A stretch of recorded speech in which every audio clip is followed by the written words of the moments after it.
Hi everyone, I am talking today with Laurie Lane Murphy. It's written on the screen, but I don't know if people can see on the recording. So you're going to be one of our storytellers for Bodies of Stories number 7. It's the season finale, and I'm so happy to have you on. You are part of the, can I say, the Toronto storytelling community? I like to think so, yes, for sure. Yeah, and you live in the Greater Toronto area, correct? I live in the burbs. I live in Whitby, so I'm about 30 minutes outside of the city. Okay, east? East, yes. Yeah, okay.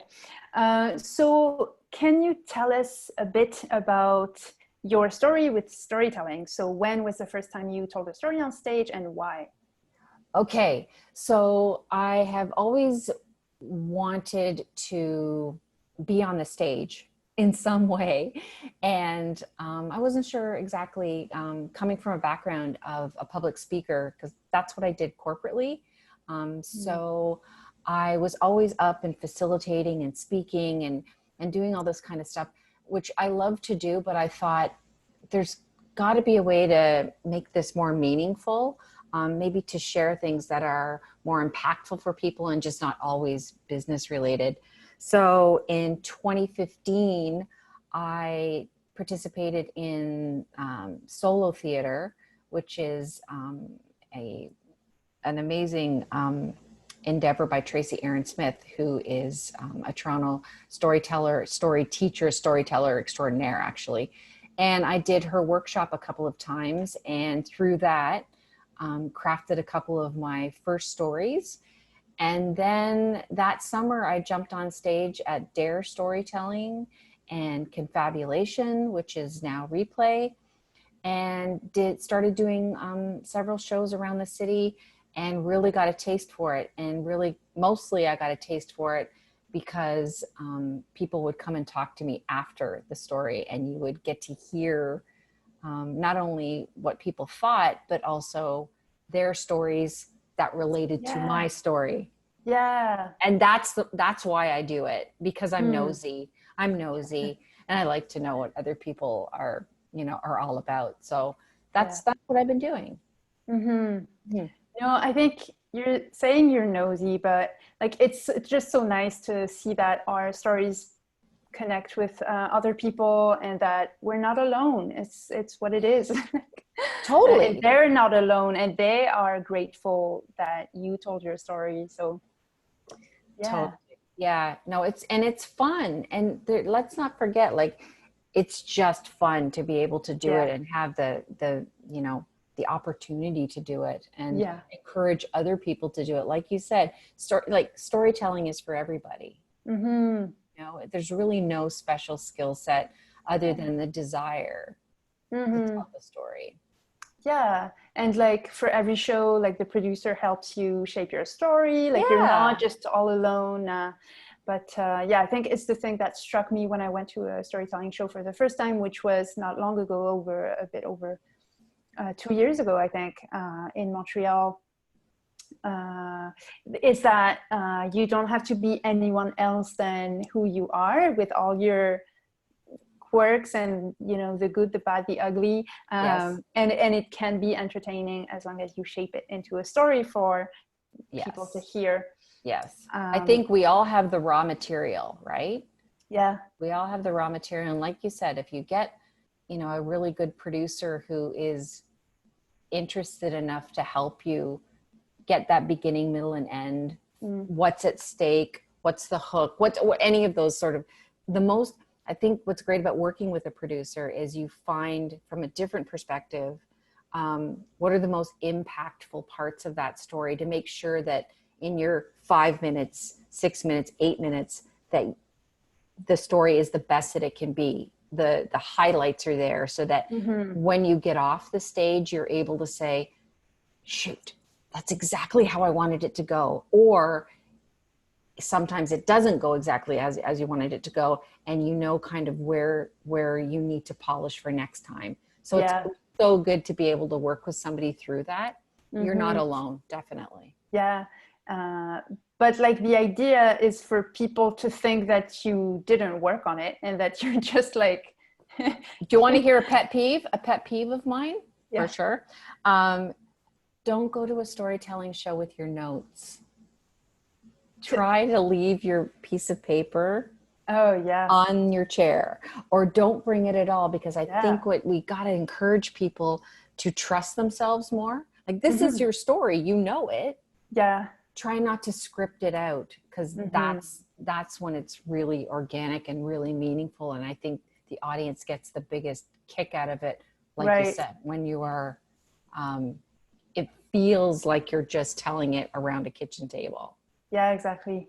Yeah. So you also have different side gigs, like side things with storytelling, because you've had a podcast for a few years. Can you tell us a bit about that? Yes, or you had a podcast? It's still going. It's called Stories Like Crazy. And about 4 years ago, I had a storytelling show called All in Our Heads. And it was a live storytelling show around mental health. And as I was doing that, I started to think that maybe if we had a podcast and we gave people the opportunity to share their stories in whatever way they wanted to. So people would come on the podcast, we'd say, hi, how are you? Let's introduce you. And boom, they get the microphone and tell their story. We've had some real success with that. It's been a really great experience. Myself and my co-producer, Adriana Prosser, and I have greedily enjoyed putting that together, because we have heard so many amazing stories and so many profound stories and so many uplifting stories. So I like to keep doing that. I also teach storytelling at Ontario Shores, which is the Ontario Shores for Mental Health Sciences, which is out here in Whitby. And I go into their inpatient programs and teach storytelling to teach people how to craft their stories of mental health. And so I do that. I volunteered doing that. And then I just started a new chat show, which is just launching, called Mental Hellness, which hopefully will help people to share the lighter side, if you will, or the more awkward side of having mental health issues, and start those conversations. So there's a lot of moving parts that relate to storytelling. That's so great. So is a chat show a thing that people do? Because I wasn't familiar with it before you told me about it. Well, what I wanted to do is I wanted to do something a little bit different than the podcast, because the podcast was come on and tell your story in whatever form that story comes in. I wanted to selfishly take an opportunity to have one-on-one conversations with people about their mental health that's not necessarily themed, but it's just the feeling that if you and I met for coffee and we got busy swapping stories and comparing notes about mental health, a lot of times there's the funny can come out of that, and the awkward and the, oh yeah, me too moments. And so I thought, if we call it mental hellness, that gives a clue that we are going to be probably going down a little bit more of a comedic path. But I think that most people who have been struggling with mental health issues, when they're not in their really darkest times, they're some of the funniest people, because I think it's a coping mechanism. Humor is a coping mechanism. So if we have this show where we're chatting, it's casual, we're looking at some of the lighter side, and people are watching, that's going to make people realize that it's okay to have those conversations too. It doesn't always have to be dark and heavy. It can just be a part of who we are, and we're coping, and we're trying to be human, you know, like everybody else. So how can people watch? Can people tune in? Is it live? This is so brand new, as in I just recorded my first interview yesterday, and I'm going to have to re-record it because the internet.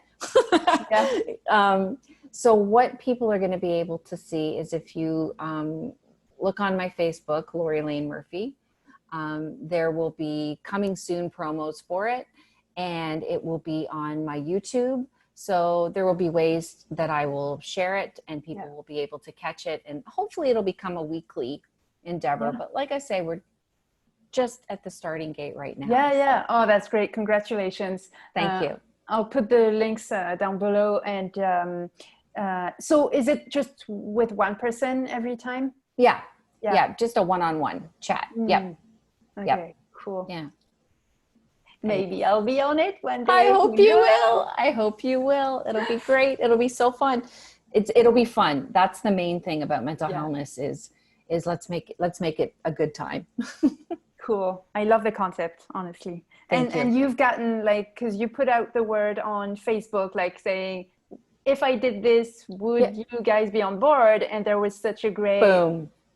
Yeah. Me. It was amazing. And it was literally about 10 days ago.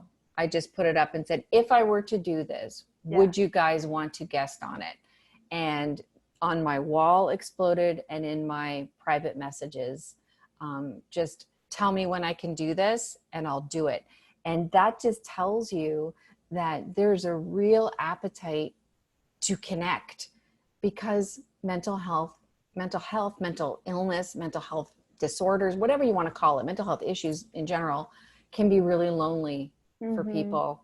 Yeah. And we get sick of ourselves, get sick of being in our own heads.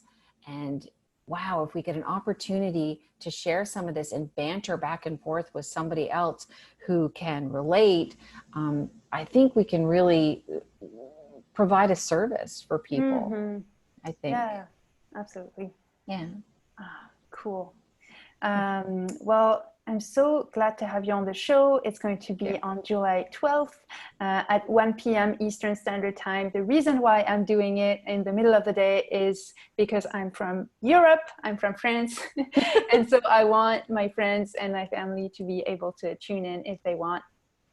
Awesome. And it's cool, it's usually an international show. We're going to have storytellers from Canada, the US, England, and Egypt.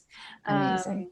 So yeah, I hope you guys can tune in. Laurie has such an awesome story in store for you. So tune in. The link is below, and I'll see you there. Thanks, Laurie. Thank you.